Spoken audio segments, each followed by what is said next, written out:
Hello class, स्वागत है आप सभी का हमारी छोटी सी कक्षा में। This side your educator Neetu Bairagi. हमने एक नीति सागर सीरीज चला रखी है जिसमें आपका सीजीटी कॉमर्स मेंस का पूरा सिलेबस हम करने वाले हैं। और उसी के साथ हमारी एक और सीरीज जो कि ज्ञान गंगा सीरीज है जिसमें हम एमसीक्यूज करते हैं। तो इसी सीरीज में एक नया एडिशन करते हुए हमने आज शुरू किया है हमारा एक नया unit, that is your supply chain management. Supply chain management का बहुत ही थोड़ा सा सिलेबस है, देखने में ही आपको ज्यादा लगता है, लेकिन इसकी कुछ 6-7 क्लासेस में हम इसका कंटेंट पूरा करेंगे। देन आपको जो हमारी ज्ञान गंगा सीरीज है वहां पे इसके पूरे के पूरे जो है वो क्वेश्चंस मिलेंगे। पीडीएफ का मैं आपको बता दूं भाई, इसमें कोई बुरा मानने वाली बात नहीं है। अगर आपको जैसे सोचना है वैसे आप सोच सकते हैं इसके बारे में। पीडीएफ आपको नहीं मिलेगी जब तक कि मेरे 1000 सब्सक्राइबर्स नहीं हो सकते। प्लीज, जब तक मेरे 1000 सब्सक्राइबर्स नहीं हो जाते मैं आपको फ्री ऑफ कॉस्ट पीडीएफ नहीं प्रोवाइड, मैं पेड भी नहीं करवाऊंगी। रीजन इसका ये है कि मेरा content as it is copy हो रहा है। मुझे देखकर अच्छा नहीं लगता बिल्कुल कि मैं इतनी मेहनत से नोट्स बनाती हूँ और जिस पर्सन की 15-20 हजार सब्सक्राइबर्स की रीच है वो अपना नाम उन नोट्स को देकर और वो खुद बेच रहे हैं उन्हें, मुझे चीज नहीं अच्छी लगती। तो जब तक मेरे चैनल की रीच नहीं हो जाती आप मुझे पीडीएफ के लिए मत कहिए प्लीज, क्योंकि मैं पीडीएफ नहीं दूंगी। जब तक मेरे चैनल के 1000 सब्सक्राइबर्स नहीं हो जाएंगे मैं पीडीएफ नहीं दूंगी। अगेन आई रिपीट, वीडियोस देखनी है आप यहाँ देखिए, आप शेयर करते नहीं है कहने से इसीलिए मेरे चैनल की कोई रीच नहीं है अभी तक। मेरी तरफ से एफर्ट्स 100% है गाइस, आपसे मुझे कुछ नहीं चाहिए, कोई पैसा नहीं, कोई पेमेंट नहीं। आपको पूरा सिलेबस मिलेगा यूट्यूब पे फ्री। मुझे यूट्यूब से भी पैसा नहीं चाहिए, मुझे उसे भी मोनेटाइज नहीं करवाना, लेकिन मुझे केवल इतना है कि मेरा कंटेंट फ्री में। आप सोच नहीं सकते कितनी मेहनत लगती है कंटेंट बनाने में। और फिर जब पता चलता है किसी पर्सन ने मेरे उस पूरा कंटेंट उठा के 4000 रुपए में बैच लॉन्च कर रखा है और वो उस वहां पे वो दे रही हैं, वो पीडीएफ दे रही हैं, तो ये चीज भाई ये एक्सेप्टेबल नहीं है। आप खुद पे भी लेके देख लीजिए, कोई भी मैं मेरा ऐसा कोई मोटिव नहीं था कि मैं ऐसी बात कहूँ, लेकिन जब पता लगती है ना चीजें तो बहुत बुरा लगता है। तो आप, आई होप आप ये बात समझेंगे। मेरे चैनल को थोड़ा शेयर किया कीजिए, नहीं करेंगे तो क्या पता मैं वीडियोस भी बंद कर दूंगा। मैंने आपको कई बार बोली है ये चीज कि एवरीवन नीड्स मोटिवेशन। मैं आपको हर वीडियो में बार बार नहीं कहना चाहती क्योंकि मेरी आदत नहीं है। तो हर वीडियो में लाइक शेयर सब्सक्राइबर और 50 तरह की बातें मुझे नहीं आती। आप समझते हैं, अगर आप कदर करते हैं चीजों की तो प्लीज कीजिए। अदरवाइज भाई फिर जो है वैसा चल रहा है, जो चल ही रहा है, क्या ही कर सकते हैं उसके बारे में। तो 5-6 लेक्चर्स आएंगे साथ में ही आ जाएंगे, इसी के साथ ज्ञान गंगा सीरीज में इसके एमसीक्यूज आएंगे। पूरा सिलेबस आपका सप्लाई चेन मैनेजमेंट का इधर से कंप्लीट हो जाएगा, उससे बाहर आपको कुछ भी पढ़ना नहीं है। यहाँ से ही एमसीक्यूज आ जाएंगे, यहाँ से ही कंटेंट आ जाएगा। ठीक है जी, ठीक है जी। क्या क्या है आपके सप्लाई चेन मैनेजमेंट में? इसमें कॉन्सेप्ट है, स्कोप है, इम्पोर्टेंस है, अप्रोचेस क्या है एससीएम की, रोल क्या है एससीएम का, और एक एक फर्म में क्या रोल है एससीएम का, इकोनॉमी में क्या रोल है एससीएम का। SCM and marketing mix, marketing mix हमने किया हुआ है ना इसी सीरीज में, उसमें हमने 7 पीज, 4 पीज, 4 ईज, 4 एज वो कर लिए हैं ना, वो इसमें फिर आएगा। SCM and coordination function, coordination function के तौर पे एससीएम क्या है, इंटीग्रेटेड एससीएम क्या है, टोटल कॉस्ट कॉन्सेप्ट क्या है, एससीएम के साथ रिलेट करके बताना है। स्ट्रेटेजिक एससीएम क्या है, एससीएम स्ट्रेटेजी क्या है, implementation and management, inter relationship between SCM and marketing. फिर आपका आता है elements of SCM, transportation, then consider करना है आपको जो राइट मोड हो सप्लाई का वो वाला, उसमें क्या क्या कंसिडरेशन होती है, क्या क्या चिंताएं होती है जब आप राइट मोड जो है ट्रांसपोर्टेशन का वो सिलेक्ट करते हैं। फिर आपका है मल्टी मॉडल ट्रांसपोर्टेशन क्या होता है, वेयर हाउसिंग क्या होता है, टाइप्स कितने वेयर हाउस के, साइट सिलेक्शन कैसे करेंगे वेयर हाउस के लिए, और मैनेजमेंट कैसे होगी वेयर हाउस की, customer services strategy and practices, distribution channels and information system in supply chain management, ERP and SCM, recent developments क्या है SCM में, third and fourth party logistics क्या है। ये है आपका पूरा सिलेबस, ये है आपका पूरा सिलेबस जो कि आपको दिया है सप्लाई चेन मैनेजमेंट में। पुष्टि गणेश करते हैं हमारे सिलेबस का। तो सबसे पहले हम करेंगे, बिल्कुल सिलेबस आपको है ना पीडीएफ में, जब भी आपको कभी मिलेगी पीडीएफ तो आप उसमें देखना कितने ऑर्गेनाइज्ड तरीके से मैंने इसमें सारी चीजें लिखी हुई हैं। एक एक यहाँ से हमने 3-3 टॉपिक्स उठाए हैं, सप्लाई चेन मैनेजमेंट, उसका कॉन्सेप्ट एंड स्कोप एंड उसकी इम्पोर्टेंस, ये मैंने ली है और ये मैंने यहाँ पे आपको करवाई है। देख लो एज इट इज। तो तभी मैं कह रही हूँ नोट्स बनाने में ना बहुत समय लगता है, मैंने पैसे के लिए नोट्स नहीं बनाए, मैंने सिर्फ आपको हेल्प करने के लिए नोट्स बनाए हैं, और वो नोट्स कोई कोई पर्सन बेच रहा है। सोच के देखो, मेरी रीच नहीं है इसका ये मतलब थोड़ी ना है कि किसी ने मेरे ग्रुप से डाउनलोड कर लिया और वो बेचने लग रही है। तो कॉन्सेप्ट क्या है सप्लाई चेन मैनेजमेंट का? Supply chain management is a systematic management of the materials information and finance across the chains. कहता है एससीएम का अर्थ होता है कि मटेरियल को, इंफॉर्मेशन को और फाइनेंस को जो है एक व्यवस्थित प्रबंधन के प्रवाह से, यानी कि जो भी आपके, चाहे वो मटेरियल है, चाहे वो सूचना है, चाहे वो पैसा है, मतलब क्या हुआ, रॉ मटेरियल जो फैक्ट्रीज में आएगा, इंफॉर्मेशन जो फैक्ट्री से कस्टमर्स तक जाएगी या कस्टमर से फैक्ट्रीज तक आएगी, फाइनेंस जो, फाइनेंसर्स कौन होते हैं, बैंक होता है, पब्लिक फाइनेंस भी होता है, तो वो जो फाइनेंस है उसकी सप्लाई भी, यानी सिर्फ जो एससीएम का कॉन्सेप्ट है वो केवल मटेरियल्स तक ही सीमित नहीं है। ये आपको समझ में आया होगा आई होप। उसके बाद क्या है कि क्या क्या कवर करता है, ये कवर करता है आपका रॉ मटेरियल प्रोक्योरमेंट और उसकी फाइनल डिलीवरी, ये सारी चीजें इसमें आती है। तो एससीएम का जो कॉन्सेप्ट है बहुत वाइड कॉन्सेप्ट है। ये कच्चे माल की खरीद से लेकर अंतिम डिलीवरी तक के सारे जो बीच में रास्ते आते हैं उन सबको ये कवर करता है। एससीएम जो है इसका मेन फोकस किस पे होता है, इंटीग्रेशन करना किस चीज का, सप्लाई का, मैन्युफैक्चरर्स का, डिस्ट्रीब्यूटर्स का और रिटेलर्स का। सप्लायर्स जो है, निर्माता जो है, वितरक जो है और रिटेलर जो है, इन सबको समेकित करना, एकीकरण करना, इन सबको इंटीग्रेट करना एससीएम का जो उद्देश्य है वो है।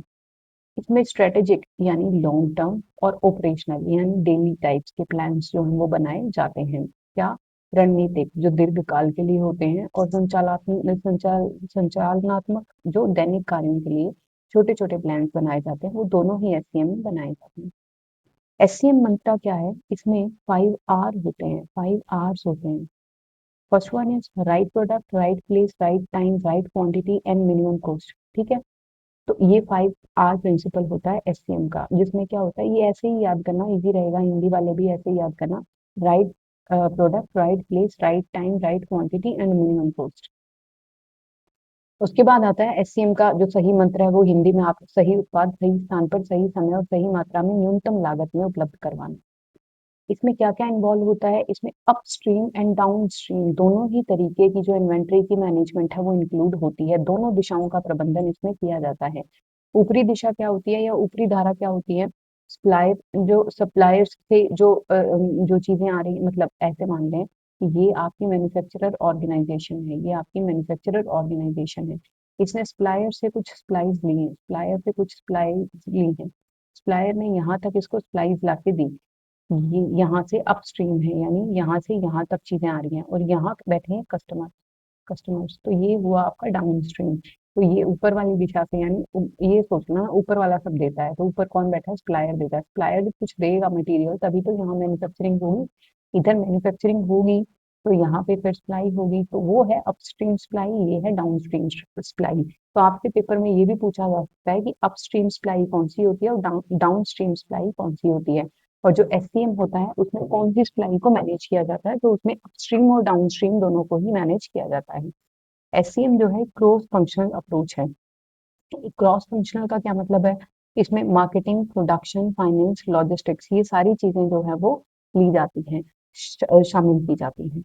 ये क्रिएट करता है वैल्यू किसके लिए, कस्टमर्स के लिए। ठीक है, फास्टर सर्विसेज, बेटर क्वालिटी जो है, तेजी से सेवा प्रदान करना और बेहतर गुणवत्ता वाले जो प्रोडक्ट हैं वो मुहैया करवाना एससीएम का काम होता है। क्या एग्जांपल्स है एससीएम के, जैसे अमेज़न का सप्लाई चेन मैनेजमेंट है, ये इंश्योर करता है कि डिलीवरी जो है वो फास्टेस्ट हो वर्ल्ड वाइड। कहीं से भी कोई भी चीज़ आप अमेज़न से मंगवा सकते हैं, फॉरेन से भी कोई चीज़ें मंगवा सकते हैं, तो इसका जो प्राइम उद्देश्य है वो क्या है कि जो डिलीवरी है it should be faster, it should be convenient. तो जैसे आपका जो टोयोटा का जस्ट इन टाइम सिस्टम है, ये रिड्यूस कर क्या करता है, इन्वेंट्री की कॉस्ट रिड्यूस करता है। ये कहाँ से कॉन्सेप्ट इंट्रोड्यूस हुआ, ये जब सप्लाई चेन मैनेजमेंट का जो सब्जेक्ट उन्होंने पढ़ा, उस पर रिसर्चेज हुई, उसके बाद ही ये कॉन्सेप्ट आया। तो यहाँ क्या क्वेश्चन बनता है, यहाँ क्वेश्चन बनता है कि जेआईटी जो है सिस्टम, किसने दिया था, ये टोयोटा ने, ये जापानीज कॉन्सेप्ट है। ठीक है, तो इसकी जरूरत, उत्पादन पे जब अगर सामान की जरूरत हो तभी हम जो जो इन्वेंट्री है वो मंगवाएंगे, यानी स्टॉक है केवल तभी मंगवाएंगे जब स्टॉक की जरूरत होगी, तब तक स्टॉक नहीं मंगवाएंगे जब तक हमारे पास रखा है। ठीक है, एससीएम जो है इसमें फिजिकल फ्लो ऑफ गुड्स और इंफॉर्मेशन का फ्लो भी जो है वो शामिल किया जाता है। ये तो मैंने आपको शुरू में ही बता दिया था कि जो एससीएम है ना, इसका जो स्कोप है वो बहुत वाइडर है, इसमें न केवल फिजिकल मटेरियल आता है बल्कि इसमें इंफॉर्मेशन भी आती है और इसमें मनी फ्लो भी आता है, यानी फाइनेंशियल फ्लो भी आता है, तो मटेरियल भी आएगा और फाइनेंशियल फ्लो भी आएगा। स्कोप करेंगे तब बताऊंगी आपको मैं। ये बैलेंस करता है cost efficiency with the customer satisfaction. Customer satisfaction के साथ कॉस्ट एफिशिएंसी को ये जो है वो क्या करता है, बैलेंस करता है। कैसे? जब कॉस्ट अगर कम आएगी, जब कॉस्ट अगर एफिशिएंट होगी, यानी लागत दक्षता है, तो उससे क्या हो गया, जो अल्टीमेट प्राइस है गुड्स का वो कम आएगा, और उससे क्या होगा, उससे आपके जो ग्राहक है वो संतुष्ट होंगे, ज्यादा वो उससे हैप्पी होंगे, कम पैसे में ज्यादा सामान उनको मिल रहा है या अच्छी क्वालिटी का मिल रहा है। तो एससीएम जो है ये रिड्यूस करता है साइलॉस। साइलॉस का मतलब होता है कि डिपार्टमेंट्स अगर साइलॉस में काम कर रहे हैं, यानी साइलॉस मतलब अलग अलग विभाग काम कर रहे हैं, अपना अपना हर विभाग लगा हुआ है, तो उससे विभाग जो है अलग थलग काम कर रहे होते हैं, और अलग थलग काम करने का मतलब है हर कोई अपने अपने आप में लगा हुआ है। लेकिन एससीएम में क्या होता है, सप्लाई चेन मैनेजमेंट में सभी डिपार्टमेंट्स का इंटीग्रेशन किया जाता है, जिससे उन सब में समन्वय बढ़ता है। यानी फाइनेंस वाला जो है प्रोडक्शन प्रोक्योरमेंट वाले से भी बात कर रहा है, मटेरियल प्रोक्योरमेंट वाले से भी बात कर रहा है, पैसे वाले से भी बात कर रहा है, सबसे बात कर रहा है ना। एक डिपार्टमेंट जो है प्रोडक्शन डिपार्टमेंट है, वो फाइनेंस वाले से भी बात कर रहा है, वो सबसे बात कर रहा है। तो उसकी वजह से क्या होता है कि सब डिपार्टमेंट्स जो हैं वो इंटीग्रेशन में काम करते हैं, और जो ऑर्गेनाइजेशन, वही बोलते हैं ना, देसी भाषा में कहते हैं कि बंदी भारी होती है वो लाख की होती है। यानी जब तक जो, अगर झाड़ू का एग्जांपल है, वो जब तक बंधी हुई है और अलग अलग हो जाती है तो वो खत्म हो जाती है। तो डिपार्टमेंट जो होंगे वो जब तक अलग अलग रहेंगे तब तक विभाग जो है, हमारी जो कंपनी है वो सक्सेसफुल नहीं होगी। वेयर जब अगर डिपार्टमेंट्स हमारे सब मिलकर काम करेंगे, कहाँ इंश्योर होती है ये चीज, ये एससीएम में इंश्योर होती है। इसमें दोनों ही, यानी फिजिकल गुड्स भी और वर्चुअल गुड्स। वर्चुअल गुड्स जैसे डेटा एंड मनी, तो दोनों का रोल होता है, दोनों की ट्रांसपोर्टेशन, दोनों की मैनेजमेंट की जाती है। उसके बाद आता है बेटा आपका 15 पॉइंट, जिसमें SCM is a competitive advantage in global market. तो ग्लोबल मार्केट में जो एससीएम है उसकी कॉम्पिटिटिव एडवांटेज मिलती है। ठीक है, तो ये था आपका एससीएम, कि एससीएम होता क्या है। क्योंकि एससीएम अगर अच्छा है ना, तो वैश्विक तौर पे जो कंपनी जैसे अमेज़न है, उसका एससीएम अच्छा है, तो इसीलिए वो वर्ल्ड वाइड क्या है कि सबसे ज़्यादा जीतने वाली कंपनी है हर परिप्रेक्ष्य में। उसके बाद आता है scope of supply chain management. पहले हमने उसका मीनिंग पढ़ा, अब हम पढ़ेंगे स्कोप। स्कोप में क्या आता है, प्रोक्योर करना रॉ मटेरियल को, बताया था ना मैंने, मटेरियल भी और जो भी इनपुट्स हैं, जैसे फाइनेंशियल इनपुट है वो भी, और इंफॉर्मेशनल इनपुट्स हैं वो भी, डेटा इनपुट्स हैं वो भी, सब। तो प्रोक्योर करना कच्चे माल को, कच्चे माल की खरीदी, यानी गुणवत्ता वाले अच्छी क्वालिटी वाले इनपुट्स हैं उनकी व्यवस्था करना। सप्लायर रिलेशनशिप मैनेजमेंट, सप्लायर के साथ संबंध का प्रबंधन करना, यानी सप्लायर के साथ रिलेशन जितने अच्छे होंगे, कंपनी को माल उतना ही भरोसे वाला मिलेगा, और उतने ही ज्यादा अच्छी क्वालिटी का उनको रॉ मटेरियल मिलेगा। उसके बाद है उत्पादन योजना और scheduling, production planning and scheduling, कि डिसाइड करना कि कब और कितना जो है वो प्रोड्यूस करना है, उसी के अनुसार तो हम सप्लायर को माल लाने के लिए बोलेंगे ना। तो इन्वेंट्री मैनेजमेंट, ओवर इन्वेंट्री या फिर शॉर्टेज ऑफ इन्वेंट्री, दोनों को ही ये खत्म करता है। ना तो हमारे पास ज्यादा ही है, क्योंकि इन्वेंट्री अगर वेस्ट में पड़ी है तो भी हमारा किराया तो लग ही रहा है, और शॉर्टेज है तो हम प्रोडक्शन ही नहीं कर पाएंगे। तो इन्वेंट्री को ठीक तरह से मैनेज करना जो है वो किसके स्कोप में आता है, वो एससीएम के स्कोप में आता है। ट्रांसपोर्टेशन एंड लॉजिस्टिक्स, परिवहन एंड लॉजिस्टिक्स, सामान का कुशल परिवहन करना। ठीक है, तो उसके बाद है warehousing and storage, safe stock holding, गोदाम और भंडारण में सेफली स्टॉक जो है उसको भंडारित किया जाए, ये भी किसमें, एससीएम में। पैकेजिंग और लेबलिंग, जो गुड्स हैं उनको प्रोटेक्ट करना, उन जो कस्टमर्स हैं उनको इन्फॉर्म करना, पैकेजिंग अच्छी करना, लेबलिंग अच्छी करना, लेबल के ऊपर बहुत सारी इंफॉर्मेशन कस्टमर्स को देना, ताकि वो पढ़ के पता लगा सके कि इन गुड्स में क्या क्या चीजें हैं, कैसे इन्हें यूज करना है, कैसे अगर यूज किया तो ये सेहत के लिए हानिकारक हो सकती है, कैसे अगर यूज किया तो इनके पूरे फायदे हमें मिल सकते हैं। तो डिस्ट्रीब्यूशन और चैनल मैनेजमेंट जो होती है, डिसाइड करना कि गुड्स जो है वो कस्टमर्स तक कैसे पहुंचेगी, कैसे पहुंचेगी, सामान जो है ग्राहकों तक कैसे पहुंचेगा। अभी तक क्या था, कच्चा माल आ रहा था प्रोड्यूसर के पास, उसका भी जिम्मेदारी एससीएम के पास है। और जब अगर वो कच्चा माल इन्वेंट्री से फिक्स्ड वो फिनिश्ड गुड्स में कन्वर्ट हो गया, वो ग्राहक के पास जा रहा है, तो उसकी भी जिम्मेदारी किसके कंधों पे है, एससीएम के कंधों पर है। ओके, उसके बाद है कस्टमर सर्विसेज एंड सपोर्ट, ग्राहक सेवा और समर्थन। इसका मतलब होता है कि जब शिकायतें करते हैं, कोई भी ग्रीवियंस आती है कस्टमर्स की तरफ से, तो उन ग्रीवियंसेस का भी क्या है, समाधान करना। रिवर्स लॉजिस्टिक्स का मतलब होता है कि जब रिटर्न्स होते हैं, जैसे अमेज़न के रिटर्न्स जो होते हैं वो कितने कन्वीनियंट रिटर्न्स होते हैं, हमने केवल एक बटन दबाया और अगले दिन जो विश मास्टर होता है वो हमारी चीजों को लेने घर पे आ जाता है कि आपने रिटर्न लगाई हुई है, कि ये चीज हमें दे दो। तो वो होती है रिवर्स लॉजिस्टिक्स। तो रिवर्स लॉजिस्टिक्स भी है किसका हिस्सा, एससीएम का। Financial flow of management. Financial flow का मतलब है पेमेंट्स और क्रेडिट कंट्रोल्स जो भी होते हैं, भुगतान जो है क्रेडिट का और उसका नियंत्रण जो है वो किसके द्वारा मेक श्योर किया जाता है, वो आपका किया जाता है एससीएम के थ्रू। इंफॉर्मेशन सिस्टम इंटीग्रेशन, जैसे कि ईआरपी है, आरएफआईडी है, ईआईडी। अब ये क्या है, ये क्या बला है, ये आपके सिलेबस में अलग से दी हुई है, इसीलिए हमने भी अलग से ही इसके लिए नोट बनाए हैं। तो इंफॉर्मेशन सिस्टम जो इनसे क्या है कि आपका इंफॉर्मेशन सिस्टम जो है वो इंटीग्रेट होता है। इंटीग्रेट होने का मतलब क्या है बेटा, इंटीग्रेट होने का मतलब है प्रोडक्शन वाले को ये पता है कि रॉ मटेरियल खत्म होने वाला है, तो वो क्या करेगा, ऑर्डर कर देगा, ठीक है, रॉ मटेरियल ऑर्डर कर देगा।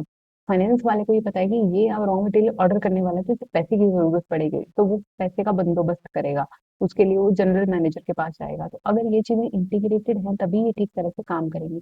अगर ये साइलॉज में काम कर रही है, मतलब ये अलग अलग ही काम कर रहे हैं, यानी प्रोडक्शन वाले के पास मटेरियल खत्म हो गया तब जाके वो लड़ाई करने लग रहा है रॉ मटेरियल वाले के साथ, कह रहा है कि तुझे पता नहीं था कि इन्वेंट्री मंगवानी है, इन्वेंट्री वाला पैसे वाले के पास जाके कह रहा है कि पैसा नहीं है, बोला नहीं है, कहता मुझे बताना चाहिए था, कहता मुझे इसने नहीं बताया।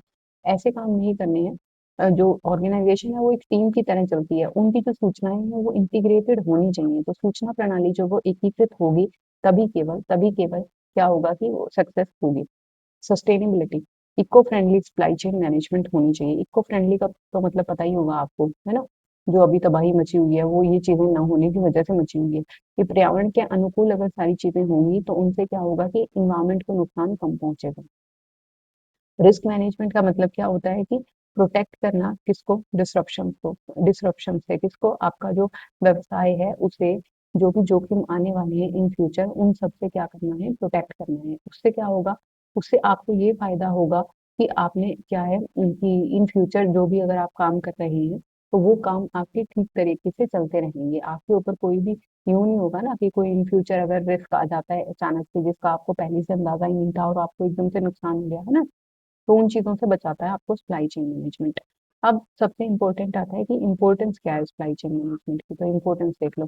पता है बच्चों, आप लोग बहुत सारे जुड़े हुए हैं मेरे साथ, 300 400 बच्चे, 500 बच्चे मेरे साथ जुड़े हुए हैं। उन सब ने चैनल भी सब्सक्राइब नहीं किया हुआ, असल पूछें तो आप, वो वीडियो देखते हैं उन्होंने चैनल भी नहीं सब्सक्राइब किया हुआ। एक बच्चा अगर दो व्यूवर्स को भी जोड़ेगा ना, एक बच्चा अगर दो व्यूवर्स को भी जोड़ेगा तो भी अपना काम चल जाएगा, अपने 1000 सब्सक्राइबर्स देखते देखते हो जाएंगे, ठीक है। और उतनी रीच होने के बाद लोगों को ये पता चल जाएगा कि ये नोट्स किसके हैं, कम से कम मेरा काम, मुझे क्रेडिट तो मिले, केवल इतना ही चाहिए मुझे। इसीलिए मैं कह रही हूँ कि क्लासेस को शेयर किया करो, उसे शेयर करोगे तो उससे मेरा बेनिफिट भी होगा, आपका बेनिफिट भी होगा, और किसी थर्ड पार्टी का अननेसेसरी अनएथिकल बेनिफिट नहीं होगा। आप सोच नहीं सकते कि नोट्स की क्या कीमत बाजार में लग रही है। अभी तक तो मैंने बनाई ही 2 3 यूनिट्स हैं, सब बना दूंगी तो सोच के देखो आप, है ना। तो वही बात है कि फ्री की चीज जो होती है ना उसकी कदर कोई नहीं करता, ये बात मुझे बहुत पहले किसी ने बताई थी लेकिन मुझे समझ में अब आई है।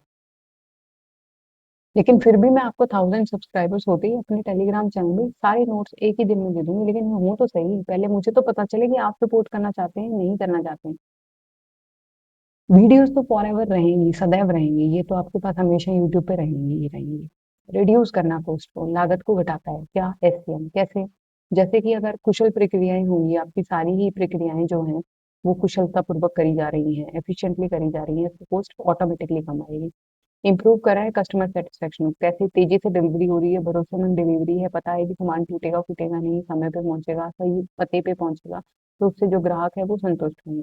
फिर प्रोवाइड करवाना कॉम्पिटिटिव एडवांटेज, जो एससीएम है ये राइवल्स को बीट करता है, यानी प्रतिस्पर्धात्मक ये लाभ देता है। बेहतर जो एससीएम होगा, बेहतर सप्लाई चेन मैनेजमेंट जो होगा वो आपके कॉम्पिटिटर्स को खुद ही हरा देगा, आपको ज्यादा फाइट करने की जरूरत ही नहीं पड़ेगी। यानी आपकी स्ट्रेटजी अगर पेपर को क्रैक करने की अच्छी है, अगर आप मटेरियल वही पढ़ रहे हो जिसमें से क्वेश्चन आने हैं, तो आपको पेपर पास करने से कोई नहीं रोक सकता। वह आप ऐसे कुछ भी पढ़ते जा रहे हैं, आप 24 घंटे भी पढ़ लें अगर दिन में और वो चीजें पढ़ रहे हैं जिनका कोई रिलेवेंस ही नहीं है पेपर के लिए, तो आपको कोई पास करवा ही नहीं सकता पेपर में, है ना। तो वैसा सही ये होता है। उसके बाद आता है आपका एनहांस करना प्रोडक्ट की अवेलेबिलिटी को।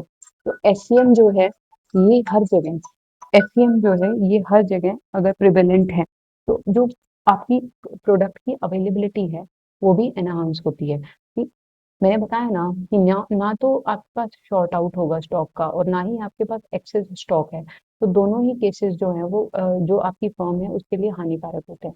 इन दोनों को प्रिवेंट कौन करता है? इन दोनों को अगर प्रॉपर सप्लाई चेन जो है वो मैनेज हो रही है, तो ये दोनों ही सिचुएशंस जो हैं वो मैनेज की जा सकती हैं। तो इसका जो सीधा फ़ायदा है, प्रत्यक्ष फ़ायदा है, वो किसे मिलेगा?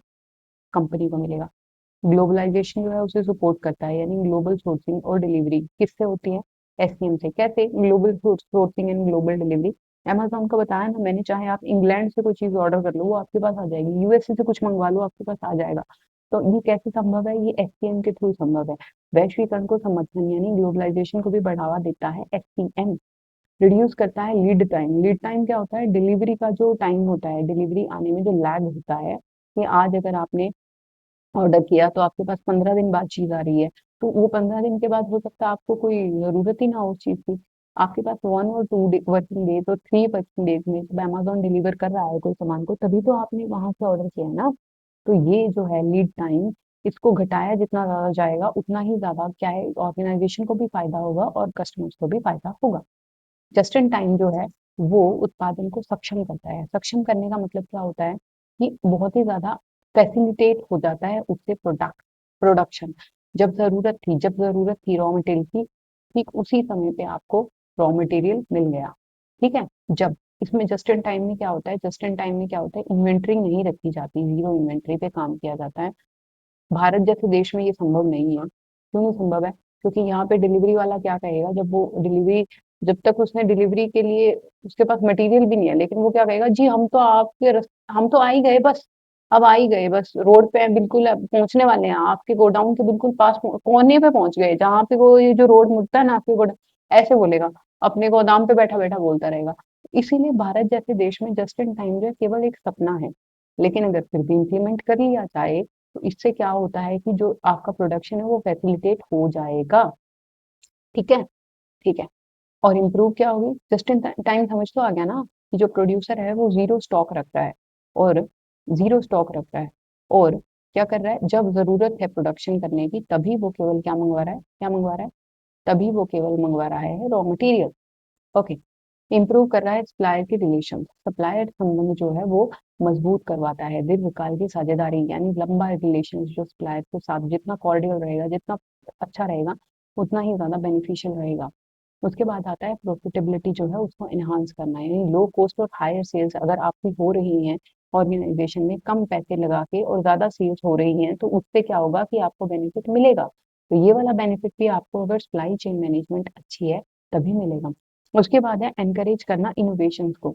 अगर नए-नए आइडियाज़ आ रहे हैं तो उससे भी आपको फ़ायदा मिल रहा है, ये भी सप्लाई चेन मैनेजमेंट एनहांस करके देता है। उसके बाद है रेज़िलियंस बिल्ड करना, यानी सप्लाई जो है वो कंटिन्यू अगर क्राइसिस में भी है, तो रेज़िलिएंट का मतलब है कि संकट काल में भी आपकी जो आपूर्ति है वो चल रही है, यानी सप्लाई जो है वो चल रही है। तो उससे क्या होगा, प्रोडक्शन रुकेगा नहीं। प्रमोट करता है सस्टेनेबिलिटी को। अगर आपका अच्छा एससीएम हो तभी ये सारी चीज़ें पॉसिबल है, अदरवाइज़ नहीं। ये है जो इंटीग्रेट करता है किसके बिज़नेस के फंक्शंस को। जैसे मार्केट है, प्रोडक्शन है, मार्केटिंग है, प्रोडक्शन है, फाइनेंस लिंक्ड है, ये सारी चीज़ें। उसके बाद है आपका आता है स्ट्रेंथन करता है इकोनॉमी को, स्मूथ ट्रेड सपोर्ट करता है जीडीपी की ग्रोथ को। यानी सुचारू व्यापार अगर होगा तो जीडीपी आपकी मजबूत होगी। फिर आते हैं आपके 40 एमसीक्यूज। एमसीक्यूज कहाँ मिलते हैं? कहाँ मिलते हैं? एमसीक्यूज कहाँ मिलते हैं? ज्ञान गंगा सीरीज में। तो इसके एमसीक्यूज करना आप ज्ञान गंगा सीरीज में, इसी लेसन के साथ इसके एमसीक्यूज भी वहाँ अपलोड यहाँ वहाँ पब्लिश कर दिए जाएंगे। वो देख लेना, ये कॉन्सेप्ट देख लेना। उसके बाद आपको सप्लाई चेन मैनेजमेंट के ये 3 टॉपिक्स पक्के हो जाएंगे। नेक्स्ट क्लास में मिलते हैं। Till then bye bye, take care and happy learning. Keep sharing, keep watching.